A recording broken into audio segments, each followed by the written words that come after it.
नमस्कार, स्वागत है आपका न्यूज बाइस्कोप में। मैं हूं आसिया।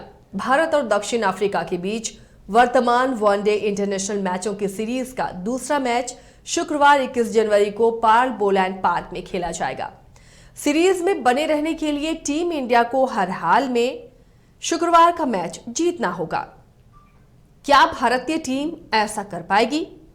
पहले वनडे में कहां चूक गई टीम इंडिया? इसी विषय पर बातचीत करने के लिए हमारे साथ हैं हमारे स्पोर्ट्स एक्सपर्ट राकेश रंजन। राकेश जी, आपका स्वागत है।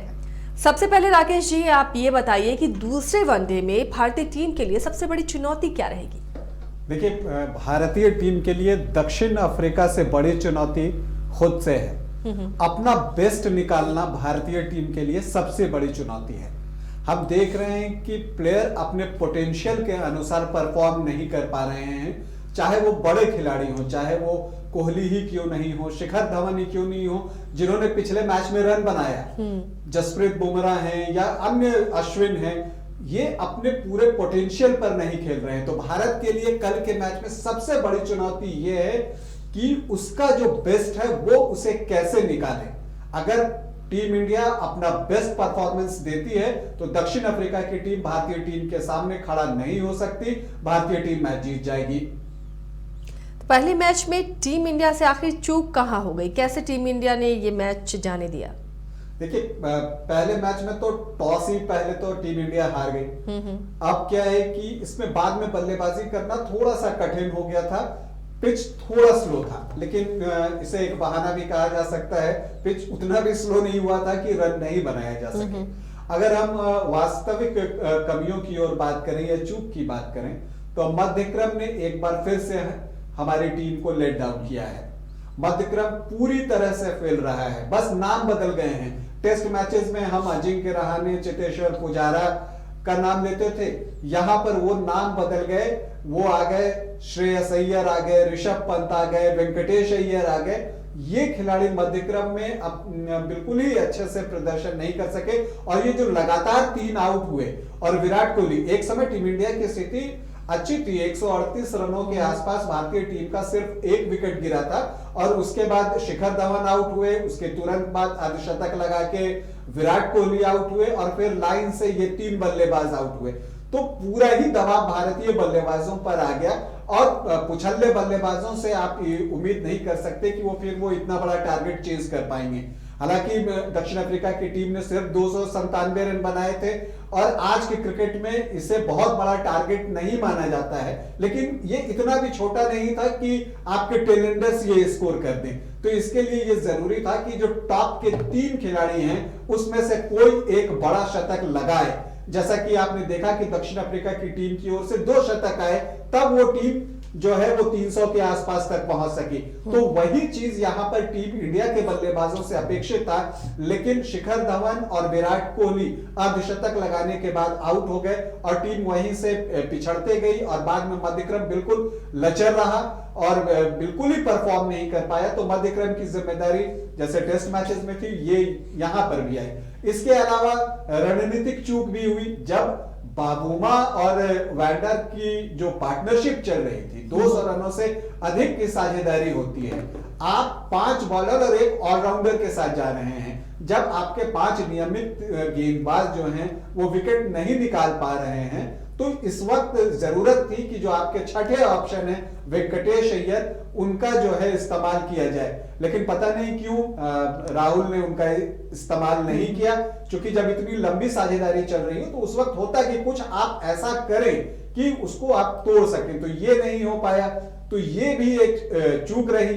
इसके अलावा जैसा मैंने कहा कि बड़े खिलाड़ियों ने जिम्मेदारी नहीं ली, ये भी एक बड़ी वजह है भारतीय टीम के हार का।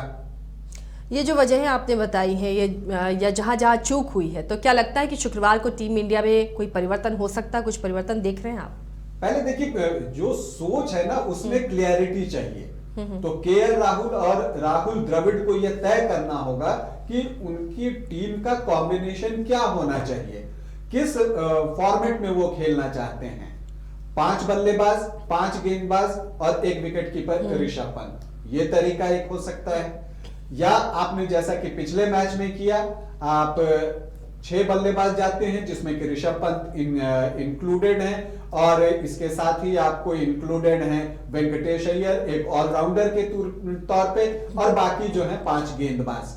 तो ये तय करना होगा कि आपको किस फॉर्मेट में खेलना है। अगर आप वेंकटेश अय्यर से गेंदबाजी नहीं कराते हैं तो बिल्कुल ही सूर्य कुमार यादव उनसे बेहतर विकल्प है। फिर आप एक प्योर बैट्समैन खिलाइए ना, जो कि रन वहां पर जाकर स्कोर कर सके। अगर वेंकटेश अय्यर से गेंदबाजी नहीं करानी है तो निश्चित तौर पे सूर्य कुमार यादव को मौका दिया जाना चाहिए, या ऋतुराज गायकवाड़ से ओपन करा के राहुल बीच में आ सकते हैं, तो ये भी एक तरीका हो सकता है। इसके अलावा टीम कॉम्बिनेशन पर अगर और सोचना है तो हम देख रहे हैं कि भुवी जो है भुवनेश्वर कुमार, उनकी गति थोड़ी सी कम हुई है, तो बुमराह का साथ देने के लिए आपको एक विशुद्ध तेज गेंदबाज चाहिए। तो आप प्रसिद्ध कृष्णा को खिलाएं या सिराज को खिलाएं, दोनों में से किसी एक को आप खिला सकते हैं। मुझे लगता है कि स्पिनर दोनों खेलेंगे।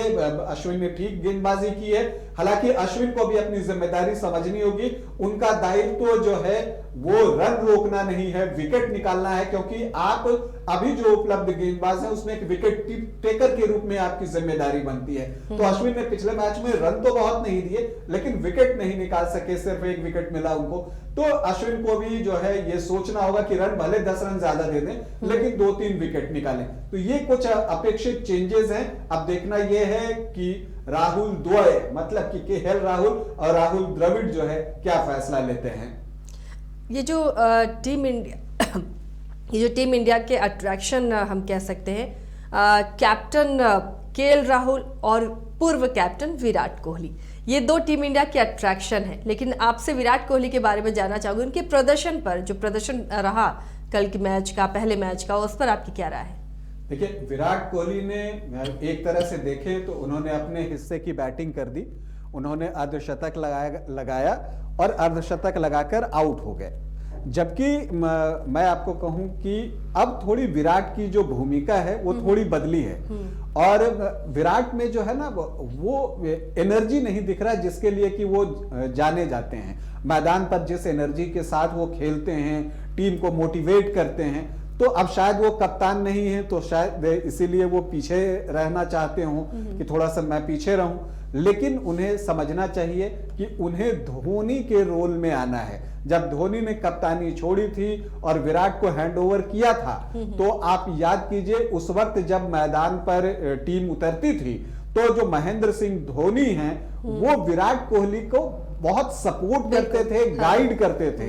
यही काम करना है विराट कोहली को कि वो राहुल को यहां पर गाइड करें, टीम को मोटिवेट करें। ठीक है, आप कप्तान नहीं है, लेकिन एक सीनियर खिलाड़ी के तौर पे आपकी जिम्मेदारी बड़ी है, आपको जिम्मेदारी लेनी होगी। ये 50-51 रन आप बना लेते हैं, उससे उतने भर से आपका काम नहीं होगा। टीम क्या स्ट्रैटेजी बनाती है, राहुल से अगर कोई चूक हो रही है तो उन्हें वहां पर समझाएं, गेंदबाजों को समझा सकते हैं। यही काम सचिन तेंदुलकर भी करते थे। जब उन्होंने कप्तानी छोड़ दी, सौरव गांगुली कप्तान थे, राहुल द्रविड़ कप्तान थे, उन्होंने सहवाग की कप्तानी में भी खेला, लेकिन जब भी जरूरत होती थी वो आगे बढ़ के सलाह देने के लिए तैयार रहते थे। तो हो सकता है कि कोहली के लिए ये कल एक नया अनुभव था, धीरे धीरे वो इस चीज को अपनी आदत में शुमार करें और थोड़ा सा इन्वॉल्व होने की जरूरत है। इन्वॉल्व होकर खेलें, उसी एनर्जी के साथ खेलें, ये जरूरी है। क्योंकि विराट से बहुत सारी उम्मीदें हैं और अगर इस सीरीज में भारतीय टीम को कुछ करना है तो विराट का प्रदर्शन बहुत मायने रखता है। विराट एक फिनिशर के तौर पे जाने जाते हैं, जबकि वो नंबर 3 पर आते थे, लेकिन होता क्या था कि वो मैच को अंत तक लेकर जाते थे। वो विराट हम खोज रहे हैं पिछले 2 सालों से कि वो विराट हमें चाहिए। इधर केएल राहुल की कप्तानी को आप किस नजरिए से देखते हैं? देखिए, केएल राहुल जो है वो एक लर्निंग प्रोसेस है ये उनके लिए, वो अभी सीख रहे हैं। बहुत तो उन पर नहीं कहा जा सकता। पिछले मैच में उन्होंने कुछ गलतियां की जिसकी चर्चा मैंने पहले भी की कि वेंकटेश अय्यर, उन्होंने खुद मैच से पहले जो है मीडिया से बातचीत करते वक्त कहा था कि वेंकटेश अय्यर हमारे 6ठे ऑप्शन है, जिसके आधार पर हमने पहले मैच के पहले जो कार्यक्रम किया था तो उसमें कहा भी था कि वेंकटेश अय्यर कल खेल रहे हैं। तो अगर आप कहते हैं कि वो आपके छठे गेंदबाज हैं तो उनका इस्तेमाल किया जाना चाहिए, छोटे छोटे स्पेल में करें। या अगर आप पूरे 10 ओवर नहीं कराना चाहते, 5 ओवर नहीं कराना चाहते, 2-3 ओवर तो आप करवा सकते थे। खास करके उस वक्त जबकि बाबूमा और वेंडार की जो साझेदारी है वो लंबी होती चली जा रही थी। 200 रन की साझेदारी बहुत बड़ी साझेदारी होती है और वही मैच विनिंग साझेदारी थी जिसकी वजह से टीम इंडिया जो है पहला वनडे हारी है। तो उस वक्त जबकि विकेट नहीं गिर रहा था तो राहुल ने वेट एंड वॉच का गेम खेला और उन्होंने खेल को बस जाने दिया कि जैसे गेम आगे बढ़ रहा है। लेकिन ऐसा होता नहीं है। जब इस तरह की साझेदारी चल रही हो तो उन्हें इंटरवीन करना चाहिए था, कुछ ऐसा करना चाहिए था जो कि एक लय बिगड़े या एक नए गेंदबाज को आप लाते हैं। हम जानते हैं कि वेंकटेश अय्यर को बहुत बाबूमा और वेंडार ने गेंदबाजी करते हुए नहीं देखा होगा, उनकी गेंदबाजी के बारे में उतनी जानकारी नहीं होगी, तो एक नया अनुभव हो सकता था, वहां पर चूक हुई। तो ये कुछ छोटी छोटी बातें हैं। इसके अलावा जो आप बॉलर्स का स्पेल कराते हैं, किस बॉलर को किस ओवर तक लेकर आना है, स्लॉग ओवर में कौन सा गेंदबाज बॉलिंग करेगा, आखिरी ओवर कौन फेंकेगा, ये सारी चीजें सीखने की जरूरत है राहुल को। लेकिन मैं कहता हूं कि अभी मैं उन पर बहुत दोषारोपण नहीं कर सकता क्योंकि ये उनके लिए एक लर्निंग प्रोसेस है और मुझे लगता है कि वो धीरे धीरे कप्तानी करते हुए सीखेंगे। बिल्कुल, और अब इसी तरह धीरे धीरे ही कोई सीखता है और बेहतर खिलाड़ी के रूप में भी आगे उभर सकते हैं, बेहतर कप्तान के रूप में केएल राहुल उभर सकते हैं। बहुत बहुत शुक्रिया राकेश इस तमाम जानकारी के लिए। सभी भारतीय खेल प्रेमी ये कामना कर रहे हैं कि शुक्रवार को टीम इंडिया क्रिकेट के पहले वनडे में की गई गलतियों से सबक लेते हुए बेहतर प्रदर्शन करे। फिलहाल के लिए इजाजत दीजिए, नमस्कार।